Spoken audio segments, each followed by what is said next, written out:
If you've ever labeled your child as explosive, strong-willed, sensitive, or angry, we have created a course that is here to support you. Our brand new anger course is now available for purchase. It's available right now. You're going to get 35 video lessons between 1 and 4 minutes long that are practical, insightful, useful, and based off of what real parents were asking us for when it comes to angry kids. It's available right now. It's brand new. We cannot wait to support you with this course. Head to the link in the show notes to grab it.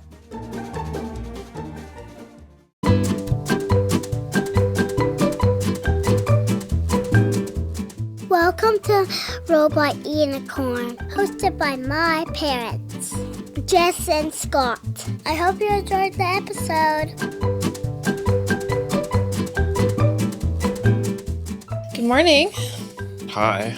How are you? I'm fine. You ready for Thank you so much for asking. this? Am I ready for this? Mm-hmm. Day 2 of recording. Well, more so personal questions for you. Oh, yeah. I'm fine with that. I have nothing to hide. Everyone wants to learn more about the man behind the... I don't think these are questions just for me, are they? There's a couple just for you in there. Actually, yeah. I feel like there's a few. Well, especially the ones that you starred are I Okay. I know people want to know more about you. I feel like I talk a lot about my experience. It's like, who's Scott? You do talk a lot. That's true. Who could he be? Yeah. No, but we're not just doing questions about you. This is a listener Q&A episode. Yeah. And we received a lot of questions. Yeah. But we're going to try and keep this one a little bit shorter this week. Yeah. So that you're engaged and not bored by personal questions, because people listening probably care more about the actual topics that we cover on this podcast. Yeah, there'll be maybe some tips in here, but this is a little more personal. Will there? Well, I don't know. Well, I mean, we'll find out. We don't even know what we're going to say yet. And so sometimes you just have to start talking and then see what happens. Okay, well, let's just get started on this episode of Q&As from listeners. And just so you know, if you're listening, if you follow us on Instagram, from time to time, we'll post a question box on our Instagram page and ask people for questions they want us to answer about ourselves or anything. A very specific topic. So let's get started. Okay, the first question, is Scott neurodivergent? Yeah, I started that one. I thought you did. We haven't talked about that, so. Have we not? I don't think so. Well, I have ADHD. Is that considered neurodivergent? That would be. Okay, then yes. When did you find out you had ADHD? Earlier this year. Although I suspected it for a long time. Yeah. But yeah, just this year. And what was that process like for you to find out that you had ADHD? Like, how did it feel when you learned that about yourself? Good question. I think it's helpful to know it and understand a bit more about it. And I've been reading up a lot on it and understanding what it takes to... Essentially, you can use the neurodivergent brain, I guess, that I have to potentially do things better than some other people that are neurotypical. But then also, I get very easily distracted. So it's just trying to figure out how to navigate that, where there's a certain level of creativity that I've always had and desire to not do the same thing or eat the same food all the time or whatever. A lot of different things. I don't know that has it really changed the way I do things, though? I feel like it's changed. Like, so actually, some history with Scott and I both got diagnosed with ADHD earlier this year. So first me and then Scott.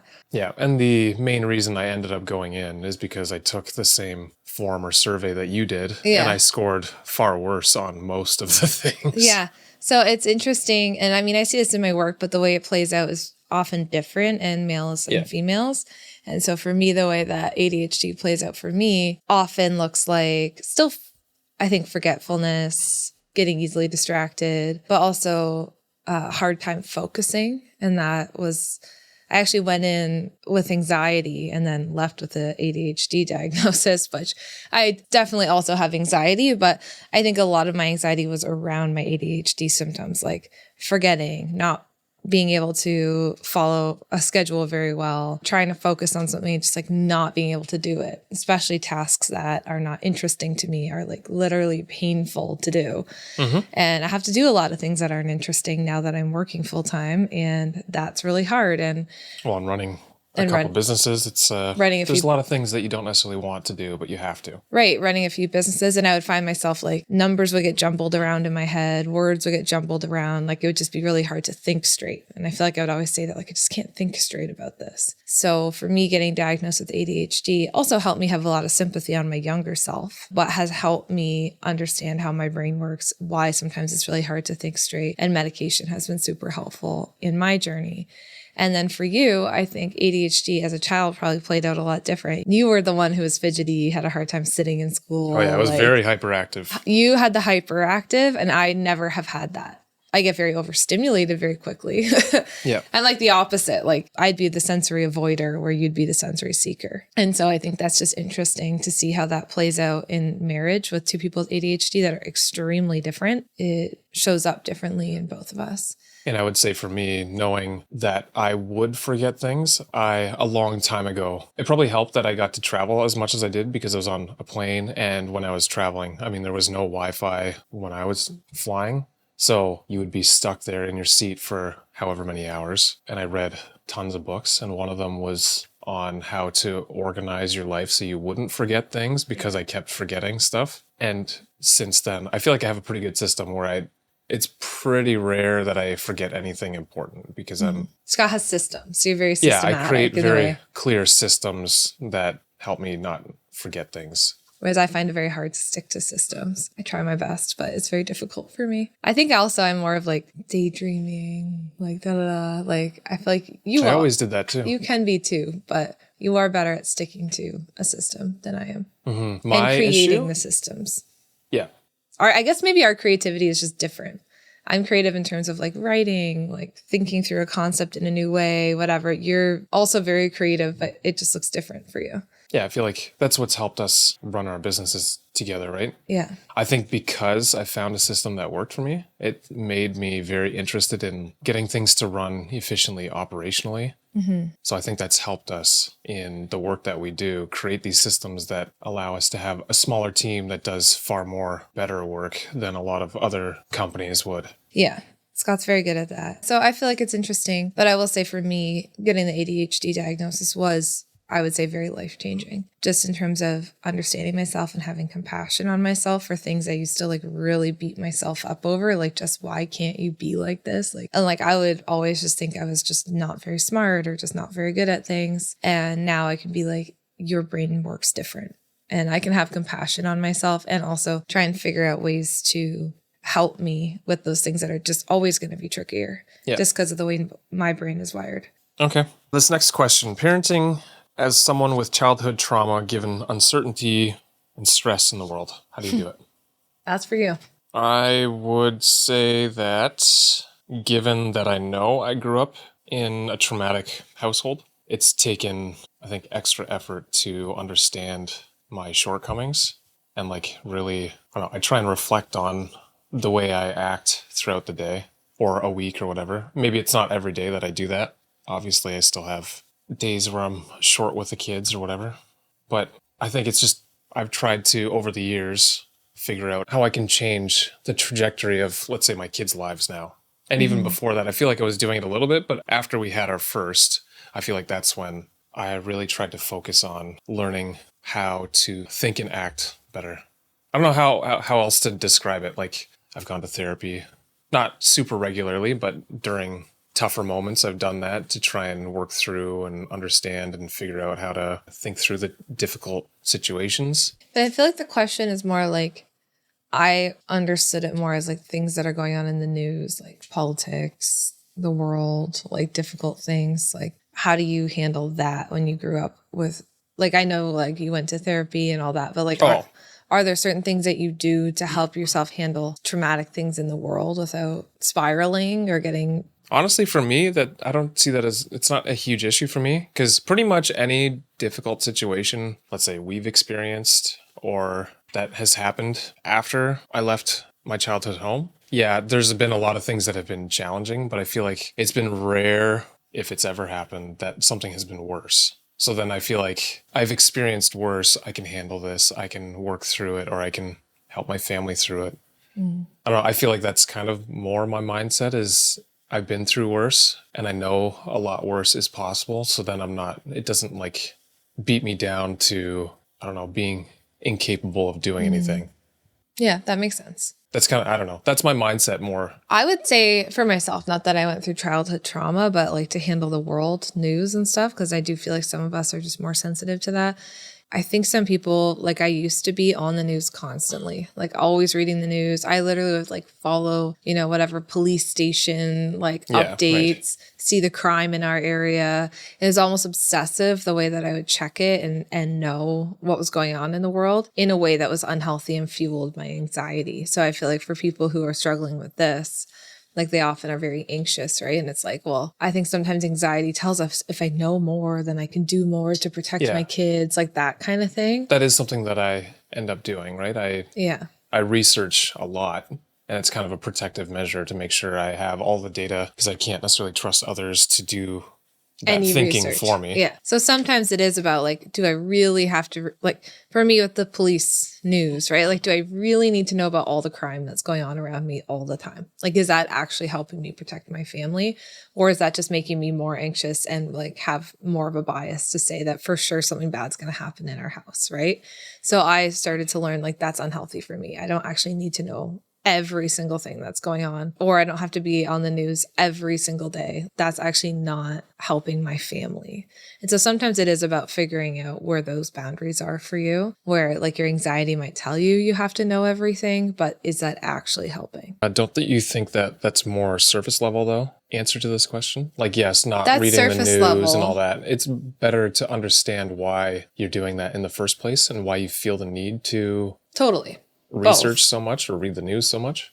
I think both are true. Like you don't necessarily just stop there, but that's like even some people will like re-traumatize themselves just by like watching TV shows about childhood, and like childhood trauma happens on the show over and over, or they're watching like these like murder shows. Like I had a client be like, I can never sleep at night. It's like, oh, what do you watch before bed? And it was always like some gruesome murder documentaries or something, right? So I know that that feels surface level, but sometimes you have to stop doing those things to be able to get to the deeper point where you can understand why you're actually doing it. And I just feel like we can get very fixated on what's going on in the news, and it's not always healthy for us. Fair enough. Here's a less serious one for you, Jess. Your favorite F1 driver and team. And this person says, our family loves watching together. Do I have a favorite F1 driver? I don't think I have a favorite. I just kind of go for whoever's winning. I always tell you that I like goes? Lando Norris because I always used to like him. They'd be like a young Lando Norris. Yeah, they used to call him a young Lando. I always liked it when they called him a young Lando, but that was like 5 years ago, whenever he started. I think they still called him that 2 years ago. Yeah. Yep, a young Lando. A young Lando. But yeah, I always liked the McLarens. I think I like Lando and I like Oscar, so that's probably usually who I'm rooting for, those two. Those are your favorite, in your words, characters? Those are my favorite characters, yeah. How about you? You're wearing a McLaren t-shirt. So. Yeah, I know. I wouldn't say McLaren is my favorite or not favorite. I don't know. For whatever reason with F1, I've enjoyed for, I don't know, the past decade now. And I've gone in spurts of like favoring one team over another. And it's usually the underdog that I'm favoring. Because McLaren is so far ahead, even though Max has been winning, I kind of am cheering for him right now. Mostly because I want there to be a bit more fighting at the front for the first place podium. But yeah, it changes all the time. If Fernando was right behind, I would do the same thing for him. Yeah, that totally makes sense. This person asks, how do you emotionally move on when our children grow? Well, you don't. And this person says, I'm struggling with birthday sadness. I guess this is a great question for you because you don't. I don't. I read this question and I was just like, oh, I get it. Like, I just want to give the mom a hug because I'm like, you're probably tearing up as you read it. I was. There's nothing that just hurts my heart more than our children getting older. And I feel like it's just this summer became so real to me because our youngest is 3, so she's not in diapers anymore. She's not napping anymore. And I feel like I could see it from this bigger perspective that I'm like, oh my goodness, they are all getting so much older and it's just never going to stop. And we're never going to be in the baby stage again. unless we decide to have a fourth child randomly. Randomly. But I felt it so much, and I already have nostalgia for like the current moment. And I just know that I'm going to miss it. And it's just getting me. The older our kids get, the harder it is for me. Birthdays are harder. Watching them go to a new grade is harder. And so I feel like, how do you get through it? You cry and you allow yourself to feel the emotions and try and savor the moments that you have and like do what you can to create the memories that you want to look back on forever, and recognize in yourself that the feeling that you're having makes a lot of sense. So I feel like there's no way through it but through it. And I think there's something like, my friend came over the other morning. It was her daughter's first day of daycare, her son's last day of daycare before he went off to school. And we just like had a cry. She's like, have the tissues ready. Like when she got there, we just both had a cry together just over how fast time is going, right? And I feel like sometimes that's the best thing that you can do. So take lots of pictures, build lots of memories. And I feel like it would be easy. So I think honestly that feeling gets worse the more you spend time with your kids and the more moments you're trying to create with them. Like it almost feels as though it makes it even more painful that they're growing up because you don't want to be out of it. But I think that's still better than the alternative of trying to push them to do other things independently too soon. And I don't know. I feel like you don't really I try and move on remember or get over it. how much I still am involved with my parents. And like, okay, because some people be like, oh, you only have 18 years of your kids. It's like, okay, well, It's kind of true though. I mean, it's true where they're little, but at the same time, it's not like you just don't have them anymore. Like after we had our oldest, I still called my mom every day and was like, how do you do this? Just the way that they need you changes. But I try and remember it's not like we won't have them. I don't know, but it's hard. So I don't really have an answer. There's no way to get over it. You have to just feel it. Accept it. Yeah. Feel it. Friends, we have exciting news. The Anger course is now available. This course was created for parents of kids who would be labeled as angry, strong-willed, sensitive, or explosive. It's meant for kids ages 3 to 9 years old. Inside the course, you're going to find 35 video lessons, all between 1 and 4 minutes long, really easy to digest, covering everything from your triggers, how you view anger, of course, your childhood experiences, to what anger is and why it presents the way it does, and how even sensitivity plays into it. And then you'll finish it off with some scenarios and really practical tools. The whole thing's only an hour and a half long because we know you're busy. We can't wait to support you. Head to the link in the show notes to grab the Anger course right now. Okay, next question is, how did you get Skeptical Scott to listen to podcasts, read, learn, grow on parenting? Great question. How did I get you? I lured him in slowly. I think because it was my line of work, that was different, because I was always talking to you about things I was learning, things I was doing. Like we were together during my entire education. So I think you saw my passion for it. And I often would just tell you things, whether or not you were asking me questions about it. And then I think we had, and we've talked about this on the podcast before, when our oldest became a toddler, then you started having more questions for me. But I think the difference between us and maybe a lot of other couples who have a skeptical partner is I was educated in the field and I was working in it every day. I already had your trust in that way, I think. Like you were still very skeptical of everything I was saying. I definitely push back. You pushed back a lot and it was so annoying. Yeah, Jess has become more accustomed to it, although it still probably annoys her a bit. I don't push back quite as hard anymore. Well, you're on board. Yeah, right. You might push back on little pieces here and there, but for the most part, we're on the same page. Whereas like, I remember the first time I was telling you, like, we're not punishing our kids. We're not doing that. And you were like, well, what about this? What about that? And like, you would just give me all these scenarios. What about if they killed a bird? Then what? I feel like you had every scenario you could think of. And you would just like push me to be like, okay, but seriously, if they did this, don't you think then it would make sense to punish them? And I'd be like, well, no, because da da da da da. And I think what helped maybe is I have always been good at allowing you to ask questions. And I think I've always, so long as I've been a therapist teaching this, I've been quite confident in my answers. And so I could handle your questions and I wasn't scared to answer you. And if I didn't have an answer, it's similar to now with this podcast. If I didn't have an answer or like I needed some time to think about it, I would tell you, then I would go do some research and then I'd come back and be like, okay, now I have my answer for you. So I think that that's something that is important if you're in a couple and you're trying to sort out your stances, like not to be so defensive. Like I was never like, oh, Scott, you cruel, heartless person who wants to punish our child for killing a bird that has never happened. But, you know, hypothetically, if that were to happen, you know. Yeah, I asked that from like other kids or people that I knew that had done certain things, right? But I think welcoming your questions and then doing my very best to answer them got you started. And then I gave you a few good book options, I think, that I was like, I think you'll really like this.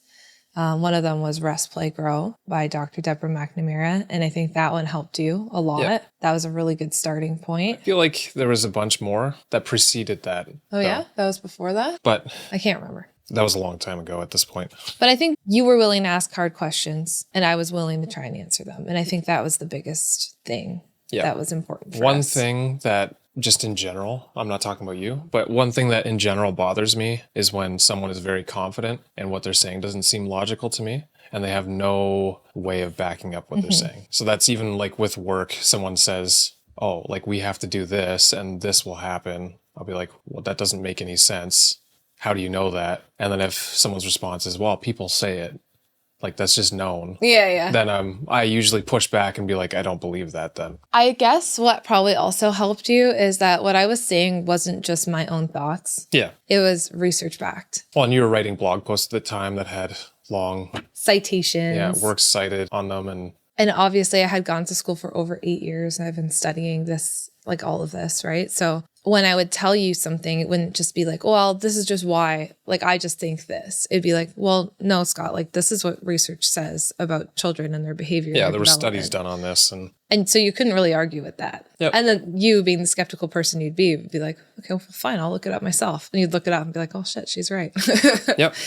So I think that's always important for me when skeptical people come to the podcast or Nurtured First. It's like, this isn't just my thoughts and ideas that I just made up. Of course, like some things like my tiny moments or whatever, like I have my little things that I say, but everything is backed by research that we're teaching. Yeah. So that should help the skeptical parent. Yeah, I think I love learning new things. I've spent lots of time learning how to do different things or understanding the world. And like I said, the one thing that really bothers me is when there are so-called experts who claim to know things, but then back it up by like, this is just known, or they're not using scientific methodology to figure out the answers to their questions or answer people. And then that bothers me and my guards go up a bit. And I typically am very disbelieving at first. And I think when we were having our original conversations, it was very much challenging to the way I thought about everything. Everything, parenting, whatever. But you wore me down, You wore me down. No, it was more you showed me actual evidence of what you were saying. Yeah, and I remember a lot of this came to light because I wanted to record a parenting course. And I remember saying to Scott forever, like, hey, I think people would really value a parenting course. And there wasn't really a lot of parenting courses out there at the time. And I'm like, I promise you, people are going to want this information because I'm teaching this every single day. So then I started writing Parenting Little Kids based on all the things I was teaching my clients every day. And it probably took me a year to like write this course up, like kind of on the side. And then it came time to record it and we sat down. I didn't have like any crazy script, I just had what I had been working on. And I sat down to record it. It's like 9:30 at night because we recorded it in our living room while our toddler was asleep. And I would start saying stuff and Scott would like pause the recording and be like, I don't understand that. What do you mean? Like, what does this actually mean? Like, how does this work in practice? And I'd be like, I want to strangle this guy. Like, I'm so I'd be so annoyed. And you'd be like, I don't get it. Like, no one's going to understand what you're trying to say here. And so like we'd talk like literally while we were recording and I'd be like, okay, tomorrow I'm going to rewrite this in a way that's going to make sense for logical people. Yeah, we debated a lot during those are not happy days for, but I think like that helped the course be as helpful as it is for parents, but also like that showed me what skeptical parents need to hear because you were that parent who's like, wait, you can't just tell me that punishment's wrong. That doesn't make sense, Jess. How is it wrong? What about this situation? What about that? And I'd be like, okay, go back to the drawing board, rewrite. So this question, I'm assuming they're asking so that they can potentially convince a partner or whatever, someone else. Yeah. How would you go about trying to, because I feel like you didn't necessarily have to convince me. It was more that. It was a little bit of convincing. Like, No, but you were convincing me because, let's say we were recording that course. Yeah. And I'm the one doing the recording and participating in it. And then you're explaining these things to the camera and I'm not understanding. Or I'm like, that doesn't make any sense to me. Like, Yeah. So I'm asking for kind of evidence or proof that, but most people don't have that, right? So how would you convince someone else that, But I feel like to at least look into alternative? a lot of the parents in our audience, they are in a similar boat, but it's just like their day-to-day life, right? They're like, hey, I don't want to send her to timeout every time she has a tantrum, right? And the partner's like, well, why not? What about this? What about that? Like, so they are still there. I think the one thing is like trying to lower your defenses. Like, I see skeptical parents in kind of two boats. So one is the boat of like, they think that they're genuinely doing what's right for the kid and they genuinely want what's best for their child. But because of their own upbringing, the things that they've heard, or what they just think is logical, this is why they're kind of stuck on using a punishment approach. And I think there's a skeptical parent who literally is just like, this is what I had when I was growing up. I refuse to change. I'm not actually interested in hearing anything else. And like, they're so closely tied to their beliefs. So the number one skeptical parent, that was you, right? You just like genuinely thought this other approach would probably be more effective logically. Yeah. And so I think you can use logic with those parents. And I actually find that that's very effective because they want to be logical. And so if you come at it from like, look, what I'm trying to teach you is research back. I'm happy to show you the research. I'm happy to go through it with you. And I want to answer your questions, and like embracing that, I find that works very well. The other kind of parent I personally struggle with more because they really don't want to change. And so you kind of have to figure out where can you align on your values, and you kind of have to get to the root of why they don't want to change, that's the hardest thing for them, right? Figure out why they're so defensive, why they don't want to change, and get curious with them. Those are the ones who take longer. They can come around and change. I've seen it, but it is a bit harder. Yeah, I think that makes sense. All right, let's move on. This person asks, will Scott interview guest therapists? I think his layman approach is very valuable. Layman, thank you for that, I guess. Just a simple man of the woods. That's a quick one to answer. Yeah, probably. I don't know if I'm going to do everyone. Probably not all Sometimes, of them, like if we have a guest and they're in person, then it's easier for Scott to be on. But it is just difficult on a virtual podcast to have 3 people and for the conversation to flow naturally and for it to just feel natural, which is why we've gone to like just me and the guests when we have it virtual. Yeah, typically I will do still a lot of prep work for the episode. So I'll give Jess some of my thoughts and questions and stuff, and then she'll try and use that throughout the episode. But yeah, I don't know, virtual podcasts kind of suck. We like in person, but sometimes there's experts we want to interview and they just can't. We just can't be in person, right? So okay, next question. How did you decide to have a third child? Did we decide to have a third child? I feel like with all of them, it was kind of like it just happened. We weren't actively trying to make anything happen, but we also weren't actively trying to not make anything happen. Yeah, I think mostly with our third child. I think that not a surprise, but like I don't think I would have planned to have had kids that close together. Okay. Is that fair to say? Yeah, maybe. Is that like a retrospective view of it though? Or like this is hindsight? I think even in the moment, like I remember being like, oh no, like this is going to be really close together. And you just... Yeah, but it's not like we were actively trying to prevent it from happening either. I know, but I think I was still breastfeeding and... Oh, I see. So you thought... We might be okay. Obviously, I knew that it was That was smart of you. I knew it was a possibility and was like, oh, it'll be fine if it does happen. But I think in my head, I'm like, oh, it's pretty unlikely that it'll happen. But it did. Yeah. Okay, we're going to skip to the last one here. Do you have any advice for couples on how to stay strong and connected in between kids, work, household? I feel like we've talked about this before on an episode, no? Yeah. From what I recall, we talked about there are certain seasons of life where you are busier than others, especially when you have a new baby or something like that, or... You know what I think about? I think about 2 things. Let me just break it down for you. 1, the Gottmans in their research on couples who are strong, they say that couples who are the strongest regularly do this one thing. And the one thing that they regularly do is when one of the people have a bid for connection, the other person returns that bid for connection. And bids for connection can be anything from like a smile and you smile back at me to like, hey, Scott, you want to sit and have a coffee together? And you come and have coffee with me, right? Like there's tons of tiny ways that partners have bids for connection during the day. And I think it's so easy to just ignore your partner. Like you're probably like, Jess, you ignore me all the time. I was just thinking that, like your example of, Scott, would you have a coffee with me? I feel like that's very much the opposite. Yeah. And then you're in bed, oh, leave me alone, I'm tired. Not in those words exactly, but that's what it feels like. I do try to respond to your bids for, there's just a lot. No, I'm just kidding. There's just a lot. Thank you. But even last night, I sat on the couch and then you sat next to me with the pillow and then like leaned the pillow on me, right? And I was just so touched out and I was like, I really just don't feel like Scott leaning on me right now. But I was like, you know what? Obviously, this is really important to him. And I didn't shoot. Like I'm a small child. No, but we kind of are at heart. He needs some attention right now. Let's give him that. He needs me. And I just gently stroked his shoulder. But then I was like, oh, this is actually nice. Like it's... Yeah, you shushed me. Shh. Yeah, exactly. Shut it, is what you were thinking. So obviously humor is one way that we stay connected. No, but I do think for the most part, we do try to return each other's bids for connection. And even if it's in a simple way, and I think that helps. The second thing, I was talking to a friend about this recently, is I will do things for you. And sometimes you do things. No, you do things for me too. Are you trying to say I don't do anything for you? No, not at all.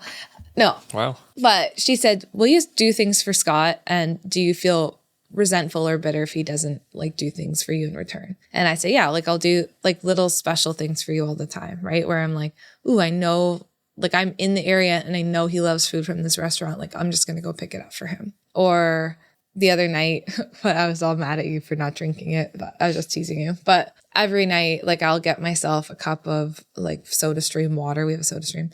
And I'll usually pour one for Scott too and just give it to you without you asking. Usually? Yeah. Usually. The reason why I didn't drink... Check yourself. For the last couple months, I have done that. The reason why I didn't drink it is because I didn't even expect that you would be getting me one. Okay, that's rude. Because I actually do that quite often for you. Okay. And most little things I do for Scott's unnoticed. Now, we'll see. I'll see that all of a sudden I'm going to be getting a glass of sparkling water every night. You literally do. All the time. Anyway, clearly he doesn't notice anything I do, so it doesn't even matter. Wow. Anyway, I feel like I do a lot for Scott. You do. And I think he's being playful, but I think he knows that is actually true.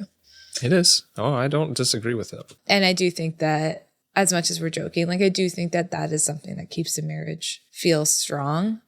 Not that you can always do that, but...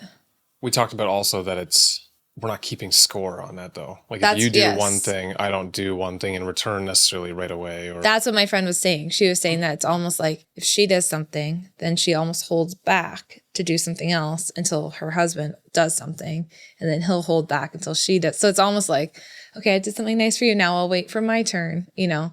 Whereas for us, I don't keep score. I'm like, if I have the opportunity to do something that I know is going to be nice for you, like something simple, like the cup of water that I know you're going to want, or you don't think I do it. I do so many nice things for you. You don't even notice any. Now it's just an expectation. Oh, is that? Oh, no.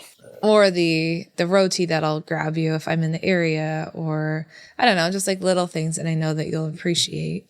I feel like I don't keep score and be like, oh, I did 6 things for Scott. Like, what has he done for me? You know, I think it's just part of helping the other person feel seen. I don't know. Mm-hmm. But we have an entire episode on this where I talk with Dr. Tracy. That's really helpful as well. Oh, right. Yeah. Nice. Well, I think that's a good place to end. I think our editor will have fun cutting some. Yeah, this will be some interesting work for him. Some interesting work. He's got his work cut out for him this time. But yeah, it was a delight, Scott. Was it? I don't know. There were some parts where you had a very serious look on your face. So there'll be some reprimanding after this. Yeah. Well, how is that different from normal? So maybe we should do an episode where I'm just the real version of me reprimanding you for all the things that you're going to get in trouble for saying after these podcast episodes are done. Yeah, exactly. Okay. Well, cute. Good talk. Yeah. Thank you so much. Okay. All right. No, these questions were good from the listeners because then it makes us talk about things that we don't normally talk about. Yeah, and I think it is good to keep some of the raw in where we are. Like, we don't always agree on everything. That's okay. Yep. Cool. Right? Nope. I disagree with that. Okay, just kidding. Okay, thanks for listening. See you next week. Oh, man.